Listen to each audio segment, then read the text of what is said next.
The views and opinions expressed on the Middle Class VO podcast are solely those of the hosts and guests. Any feelings hurt therein are an unfortunate byproduct of the quest for infotainment. Also, please be reminded that concerted efforts have been made so as not to put anyone's knickers in a twist.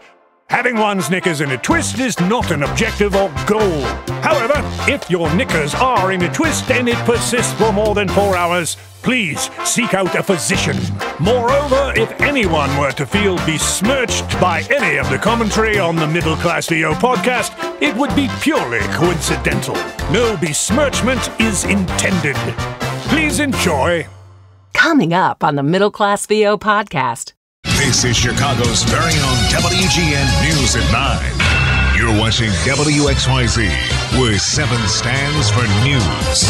Live from WXIA TV in Atlanta, you're watching 11 Alive News at 11. Breaking news from ABC 7. From Studio 3A, NBC 4, live at 7.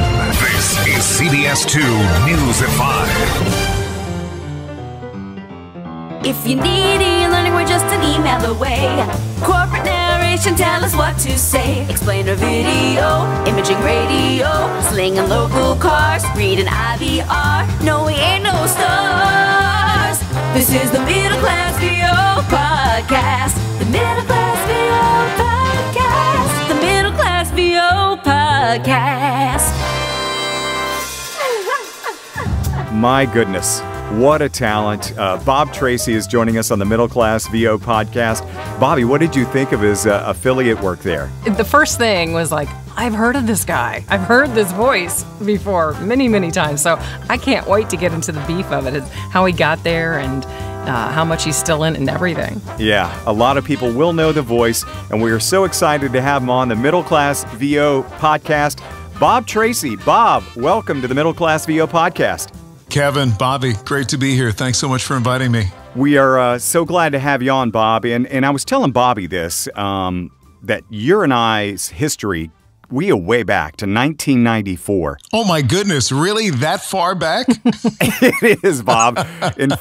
In Fort Lauderdale at a studio there, I was producing Bob. He was coming into the studio as a voice talent, and I was the guy producing him. But that's how mine and Bob's relationship goes back. And Bob is an affiliate TV voice among many other things that he does.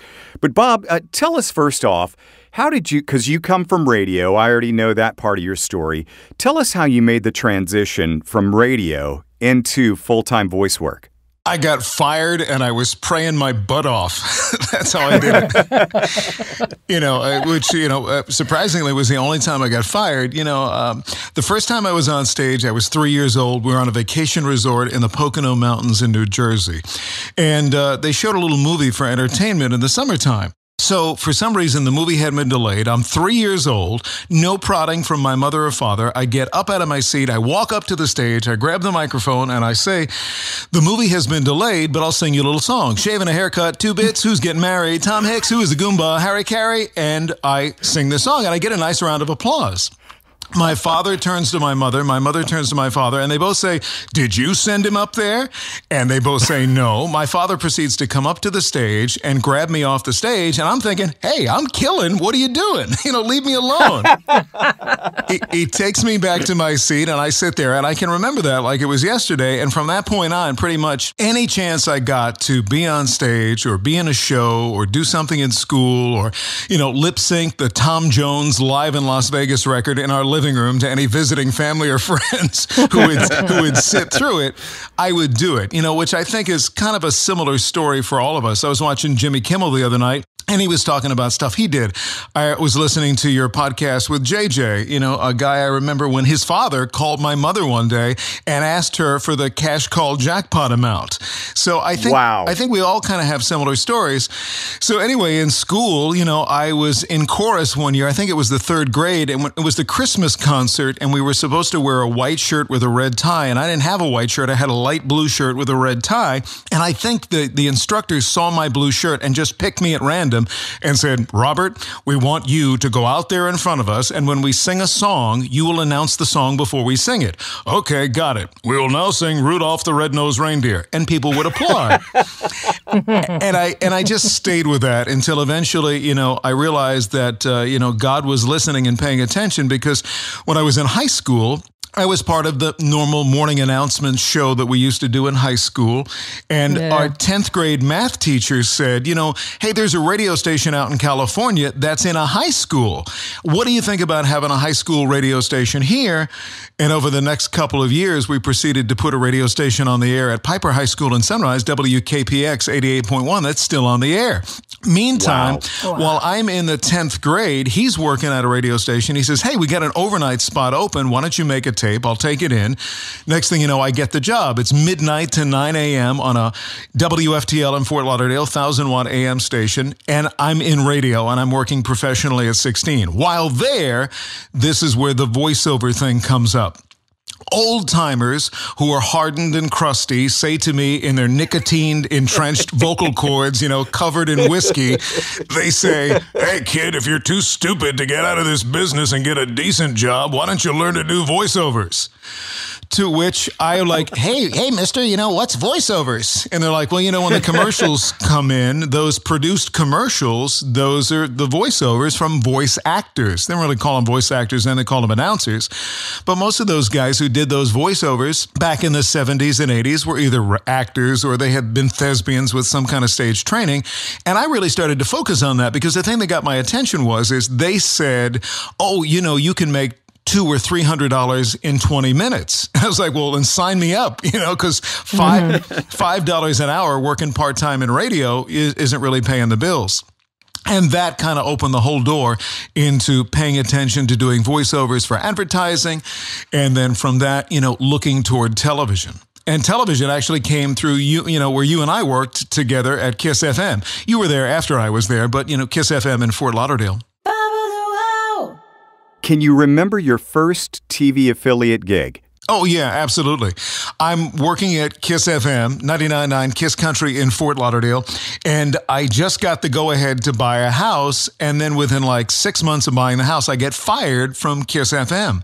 Well, about 2 years earlier, Kiss FM had co-partnered with WTVJ, then Channel 4, now NBC6, and they are doing the New River Raft Race together, which was this thing for the JCs where they raise money by people building rafts and floating down a river. Well, anyway, I got chose to go down to the TV station to do the promo. Hi, I'm Bob Tracey from Kiss Country. Come on out to the raft race. Hi, I'm Tony Segreto from Channel 4, and together we'll see you at the raft race. While I'm there at WTVJ Channel 4, I meet the creative service director, a guy named Paul Kanuski, and I say, Paul, I've really always been interested and wanted to do TV voiceover. He says, oh, yeah, well, why don't you make me a tape and send it to me? So I made him a cassette tape, and I sent it over to him, and, he put it on the shelf, and 2 or 3 years passed, and he went on to another job, and I forgot all about the tape. Back to Kiss FM, I get fired. It's the first time working in radio in 12 years, working, being blessed by God to work in one market over 12 years, that I get fired. And like I said, I prayed fervently. I went on a lot of job interviews, seeing a lot of friends in the Miami market to get work from. But ultimately, nothing came through until one day, a woman named Wendy Kaiser, who was the promotions director at WTVJ, called and said, hey, we're looking for a new announcer. Would you like to come in and audition? And I said, how quickly can you see me? And I went in and I auditioned. And she provided me the first opportunity to be a television voiceover booth announcer, as they used to call them back then. Mm-hmm. Wow. So what percentage today is affiliate work of your voiceover? It's probably about 95% of the work. Wow. Yeah. I am a SAG-AFTRA voice talent. I know JJ talked about when JJ was on your podcast about being a union talent. Mm-hmm. I was honored to be selected as the voice of the 100th anniversary Ford Motor campaign. And I was chosen by Bill Ford over actor Bruce Willis. Was like a great honor to me. And they thought I was already a union talent when that happened. So they produced all the spots. They were airing across the country. And then this lady from J. Walter Thompson, the advertising agency, she calls me on the phone and she says, "We don't see your union number or any material related to you." I said, "Well, I'm not union." She's like, "You're not union. You have to join today." And I immediately was signed up by them, and, I was on board with the union. That opened the door to other television work, because shortly after starting in Miami at WTVJ, I started to market myself to other television stations across the country.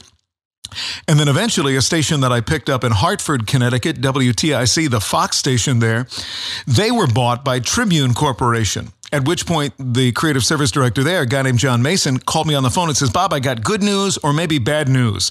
We just got bought by another television group, Tribune, and we may have to get rid of you, because among all their stations, they have 47 different announcers, and they want to have 3 announcers. They want to have one guy for radio. They want to have one guy for entertainment imaging. They want to have one guy for news imaging. And they want to have one backup guy." And I said, "Okay, well, if I lose the work, I lose the work, but I hope, we stay together." They go to this big meeting in Los Angeles back in 1997. And at the meeting, they play my tape along with all the other 47 announcers. At which point, WGN in Chicago says, "Well, hey, we like that guy right there, Bob Tracey, as our news voice." To which point, the woman who had hired me in Miami, she's now the vice president of creative services at WPIX in New York, Wendy Kaiser, stands up and says, "Hey, well, I gave that guy his start in TV. We want to use him in New York." And then at that point, most of the other Tribune stations, KTLA in Los Angeles, WGNO in New Orleans, WTIC in Hartford, all said, "Well, then we're going to use him too." And that really opened the door to a number of stations. And that's kind of when everything clicked. Man, that is great to hear. And you did all of this while you were in Florida? I did everything from Florida, yeah. Everything, because at that time, the technology was just breaking. When I started working with WTVJ Channel 4, I would literally drive down to Miami from Fort Lauderdale every day, and I would just sort of hang around, to the annoyance of most people in the creative services department, because, who's this guy that comes in every day in his suit, and he sits here and just sort of, eats chips and waits for something to happen? Well, that was really all they needed me to do. They just needed me to kind of come in and hang around, and then maybe there'd be a news promo, or maybe there'd be a couple of tags for movie promos or something like that. And I would do my work and then I would leave. Eventually, there became enough work, and they were happy enough with my work at the first station where they said, before all the technology that we have, before all the, great communication ability that we have now, they said, "You know what we're going to do? We're going to put in a phone line from Miami to your house in Fort Lauderdale, and we're going to get you a little microphone, a little setup."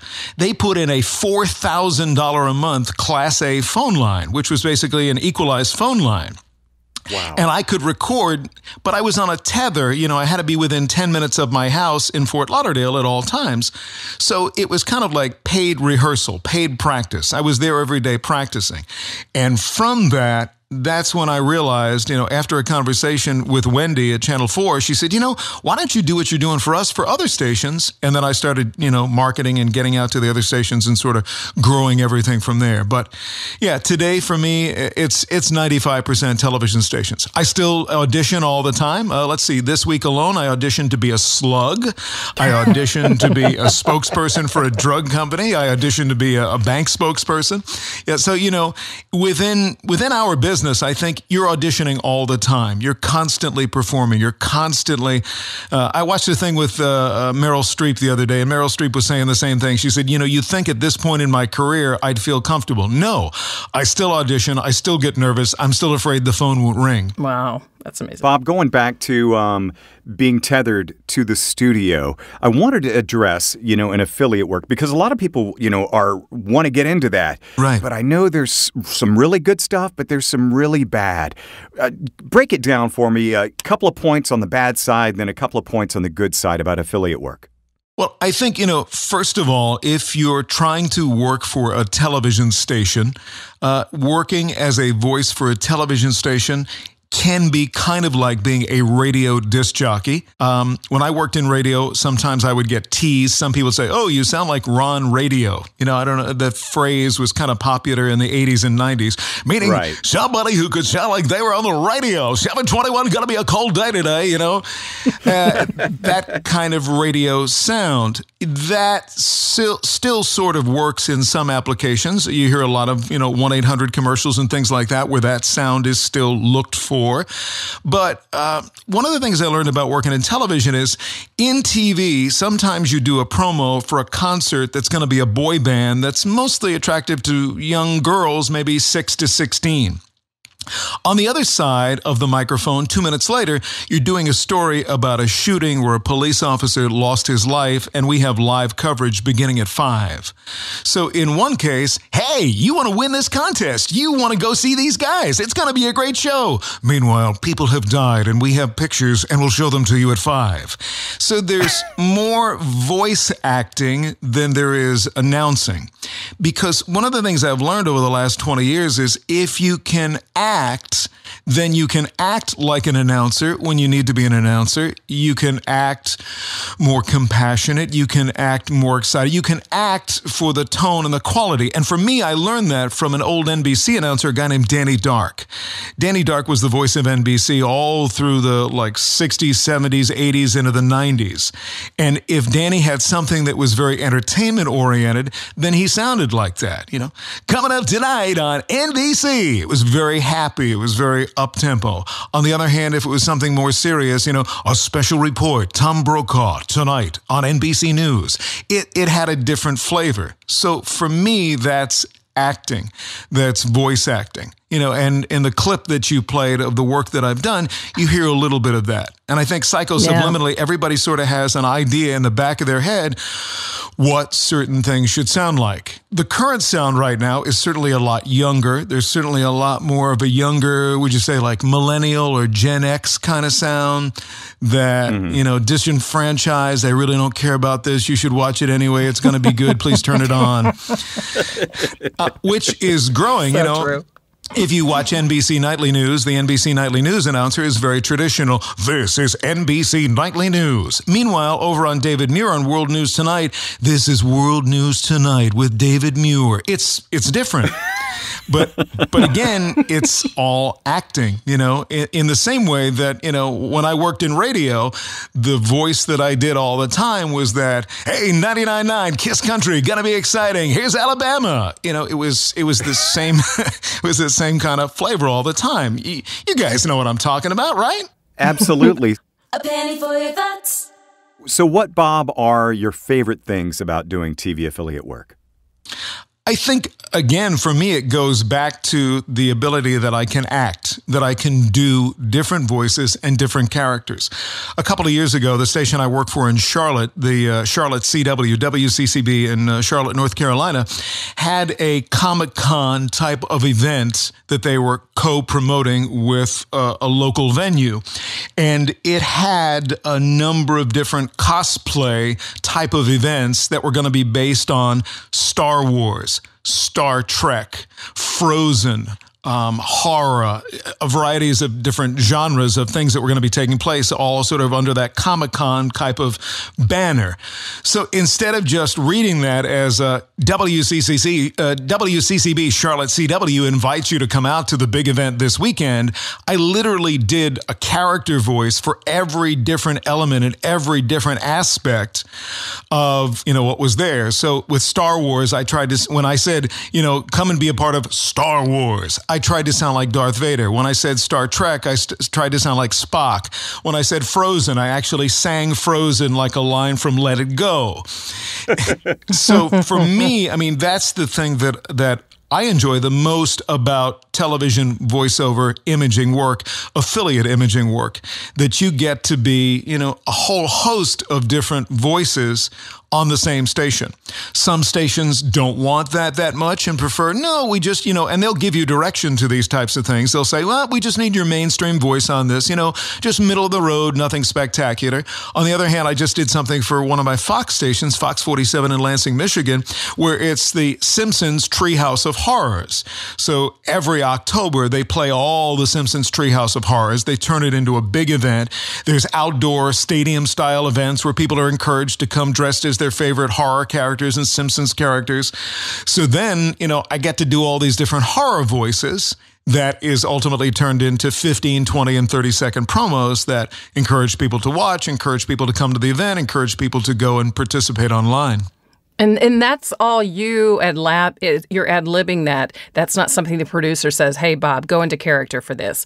I mean, you're taking it upon yourself to give them layers and levels, right? You know, Bobby, sometimes I have a producer, I'm thinking of Jessica that I work with at another CW station. She'll call me and say, like we did last month, there was an event to kick off Batgirl on the CW. And she said, I really want you to try to sound like the announcer that was in the old Batman show. Will Bruce Wayne come back? You know, that kind of voice from the 1960s Batman. And she gave me clear direction. She said, but then I also need you to play the part of Robin. I want you to be Robin. And I want Robin to be very, gee, Batgirl, is that so? Are we really going to make that happen? And, you know, and we even electronically pitched the voice up more. And she turned the whole thing into basically what looked like pages from the comic book Batman of the 1940s and 50s. Over-colorized it and wanted as many different characters and things. On the other hand, sometimes I just take it upon myself to do 2 or 3 normal reads that I know are right and ready to air. And then just for fun, I'll throw in, you know, some creative ideas of my own. Or, for example, the ABC 27 that I work with in Harrisburg, Pennsylvania, they had a snow promo in which, you know, when there's a snow day, everybody needs to know schools are closed and businesses closed and so on and so forth. So instead of just doing a regular promo, the producers said, do you think there's any chance you could sort of sing this to Alice Cooper's School's Out for Summer? You know, School's Out for Summer, you know, that kind of thing. So we turned that into School's Out for Snow Day. And she had, you know, kids tobogganing and all kinds of cool graphics and everything. So, you know, for me, I've gone from being kind of the quintessential hand over the ear, you know, radio announcer. There used to be a studio in Miami called Lanali Sound Studios, and the guy was Randy Bird who ran the studio, and he had a sign on the announcer booth, and it was actually spelled A-D-O-W-E-Z-R, a Dowser booth. And I said to Randy one day, I said, Randy, why is that called the a Dowser booth? He said, because most of you guys who come in here sound like a Dowsers. You know, Oh my goodness.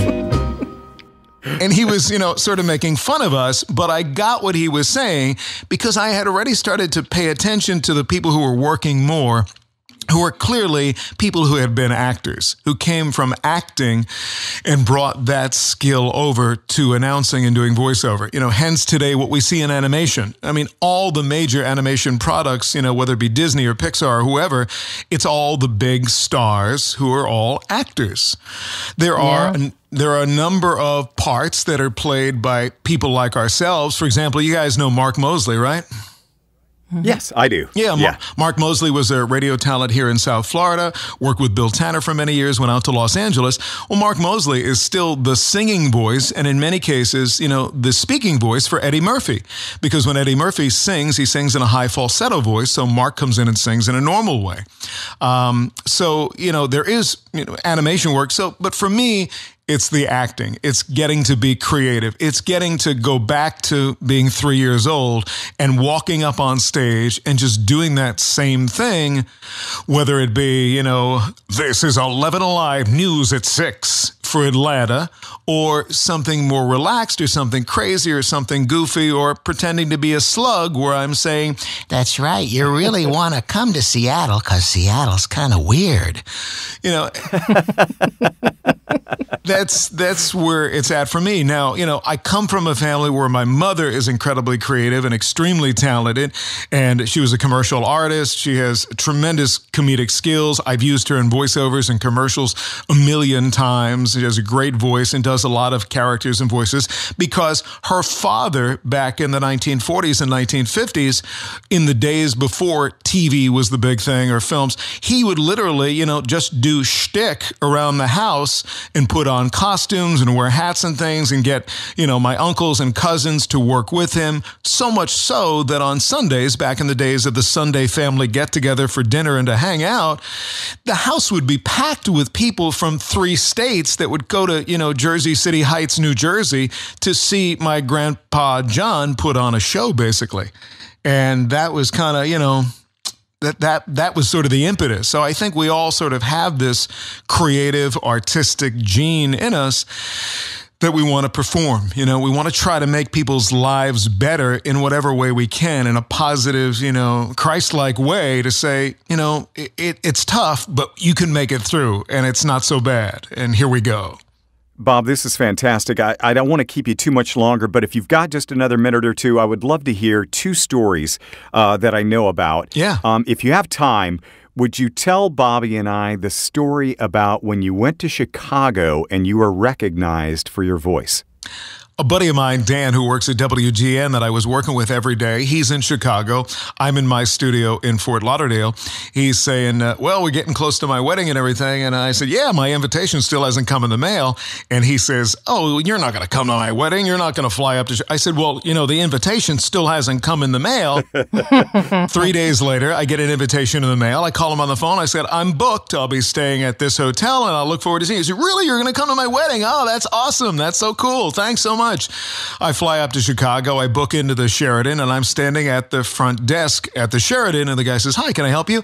And I said, hi, you have a reservation for Bob? And immediately a woman standing to the left, as part of like 5 or 6 other people that are behind me waiting to book into the hotel, she says to me, why do I recognize your voice? And I said, do you live here in Chicago? She says, yeah, I'm right here. I'm here for a conference today. I said, this is WGN News at 9 with Allison Payne. Steve, you know, and I started doing, and everybody like in the crowd there suddenly like turns and goes, oh my goodness, I know your voice. Oh, that's you. And a guy says to me, he says, yeah, that's pretty cool. He said, you know, you couldn't rob a bank. Nobody would know what he looks like. But yeah, it was that TV guy with the voice. That's going to be really rewarding. Yeah, it's a great honor, and it's a tremendous blessing. You know, it's like the time that I had an opportunity. A buddy of mine is a vice president with NBC in engineering. And we both started at WTVJ in Miami on the same day and basically the same age. Well, he rose very quickly through the ranks of NBC. He built Jay Leno's facility out in Los Angeles when Jay Leno was on at 10 o'clock, and then they brought him to New York to rebuild Brian Williams, then the anchor of the NBC Nightly News' set, and the Saturday Night Live set, which really hadn't been adjusted or modernized in any way since the days of, I think it was Strakowski or it was some famous composer that used to work from the same studio as the Saturday Night Live studio. Anyway, he got to know Lorne Michaels' right-hand man pretty good. You know, Lorne Michaels doesn't really interact too much. Lorne Michaels is kind of a demigod, you know, within the industry. Not many people are graced by his presence. So I have always had this kind of dream that I wanted to replace Don Pardo. And, you know, Don Pardo, God bless him, he worked pretty much until the week that he passed away, I think at 95 or 96 years old. One day, Steve calls me on the phone and he says, there might be a consideration for you at the Saturday Night Live. You know, if you want to put a little something together, I'll pass it through the channels and we'll get it up. I said, yeah, sure. You know, but they're never going to use anybody other than Don Pardo at Saturday Night Live. Live from New York, it's Saturday. You know, it's Don Pardo. So I put my demo together and I get all the collateral materials, and through the inner office systems, you know, it gets sent up to New York and I don't hear anything. 2 or 3 years goes by, and one night I'm on my phone around 11 o'clock and I see a little blurb come on that legendary NBC announcer Don Pardo has passed away. I immediately think of my buddy Steve, but it's too late to call him and his wife at 11 o'clock at night to say, should we send another demo? Is it time to go to work? And of course, I want to have respect for Don Pardo. I have great respect for Don Pardo and all of his work. And literally, I find out from my buddy Steve later, he's in bed, like looking at his phone while his wife is reading a book before they go to sleep. And at like 11:06, he sees that Don Pardo has died, and he blurts out, quick, I gotta call Bob Tracey. Don Pardo has passed away. Wow. So, you know, the next day we talked to one another and we put a whole presentation together. And, he's again sent it through departmental channels, and it got taken right to Lorne Michaels' office, to Lorne Michaels' right-hand man. But Darrell Hammond, who was a cast member at SNL, who had left the cast and did a couple of things and had some success, but kind of fell on hard times, was still sort of available to Lorne and to the cast. And he would come in from time to time. And there were a few times when Don Pardo was legitimately sick or had laryngitis. And, Darrell does a great Don Pardo.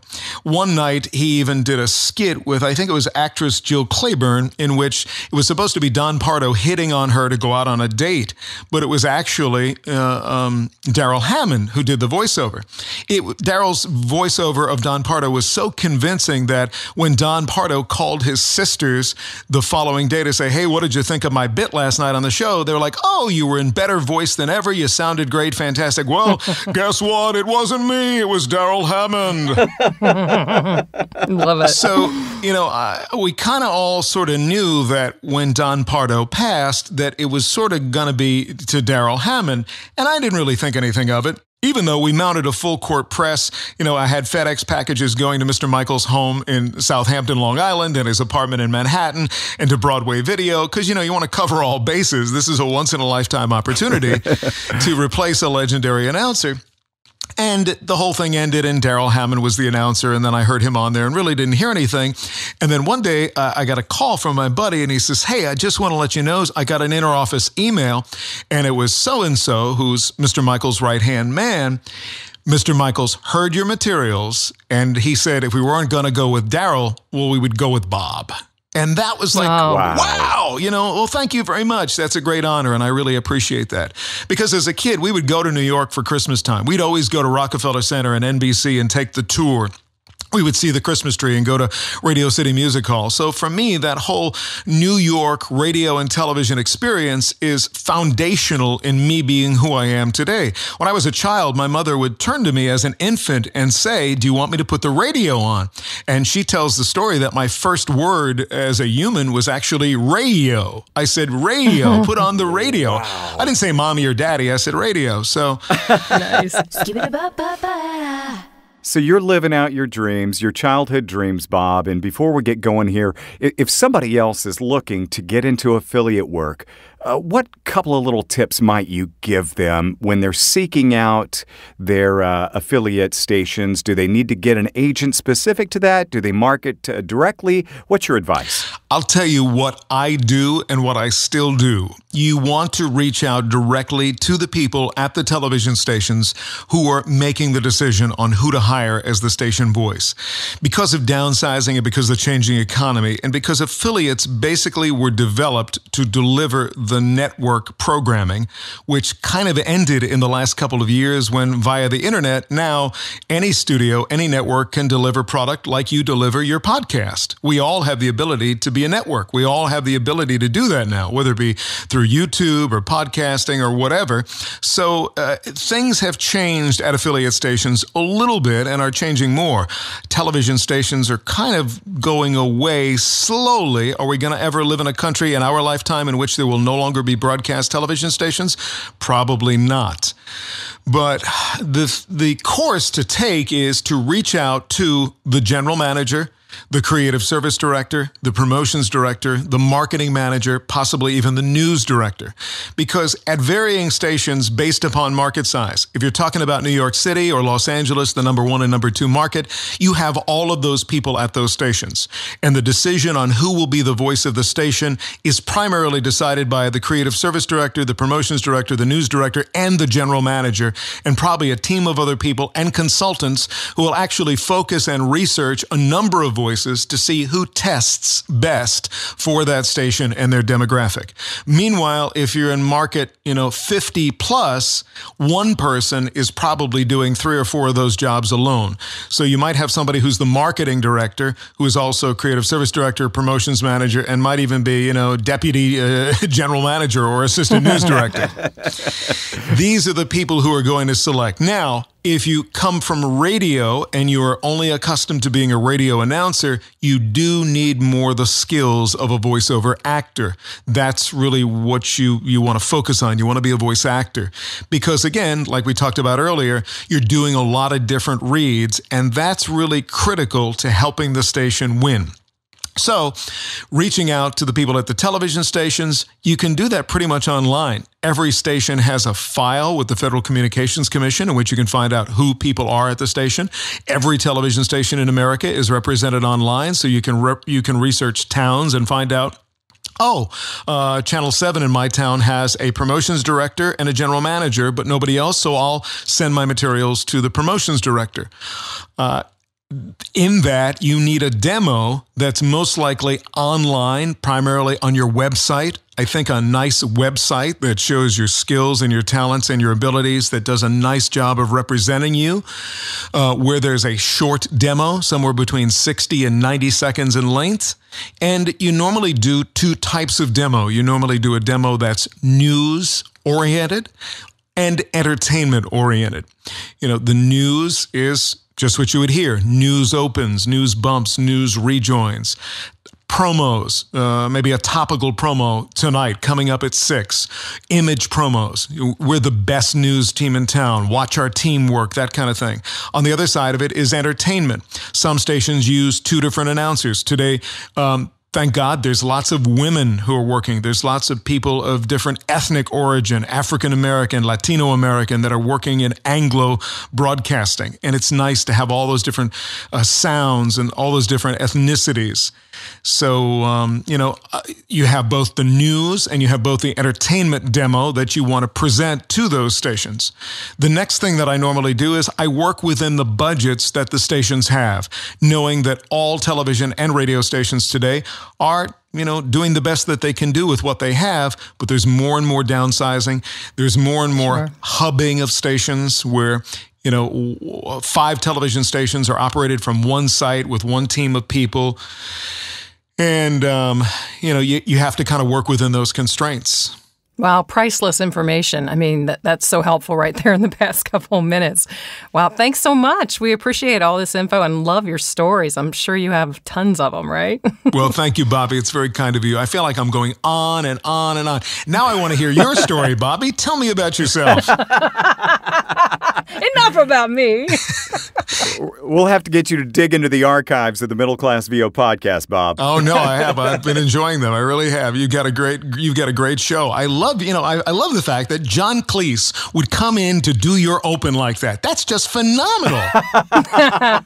Exactly. We have context. That is just fantastic, man. Bob, thanks so much for your time. And if there's promotion directors, station managers, anybody interested in hiring you, how can they find you? You can go to my YouTube channel. On YouTube, just search Mr. Bob Tracey. I know it sounds real formal, but that's the only one that YouTube would give me. Or you can just reach out to me at bobt528@gmail.com. bobt528@gmail.com. Thank you so much, man. It's been a pleasure catching up with you, and hopefully we can have you on again sometime. I would love it. Thanks, Kevin. Thanks, Bobby. It's been a pleasure. Thanks so much. Oh, so great to have Bob on. What a talent. And as we were talking about, you have likely heard Bob in a market where you are, as he is quite prolific in the affiliate television world, Bobby.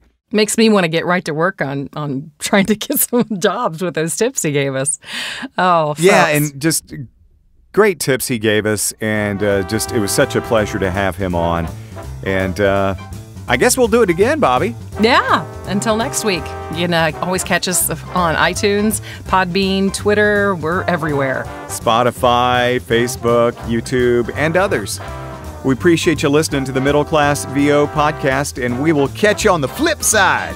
Bye-bye. The Middle Class VO podcast is a K2 Media Productions production. All views and opinions expressed are those of the hosts and guests. The McVob jingle was written and produced by Kevin. Co-produced and performed by Chloe Dolandis. Additional engineering by Zach Zimmett. Bobby's hair and makeup by Rebecca Adlita. Kevin's wardrobe by Slippery Pete's Fashion Emporium. All previous episodes are available for download on Podbean. For the Middle Class VO podcast, I'm Tracey Thibodeau. I'm Lisa Lou Perry. Thanks for listening. And don't miss the next episode of the Middle Class VO podcast. The Middle Class VO podcast. It's Saturday Night Live with the Vanessa Bayer, Karen Killam, ladies and gentlemen, Justin Timberlake. WCCB Charlotte CW presents The Mad Monster Party, a horror and pop culture con. March 25th through the 27th, with celebrities from Star Wars, Star Trek, Deadpool, Frozen, Goodfellas, A Clockwork Orange, and more. Tickets now on sale at madmonsterparty.com. Presented by WCCB Charlotte CW.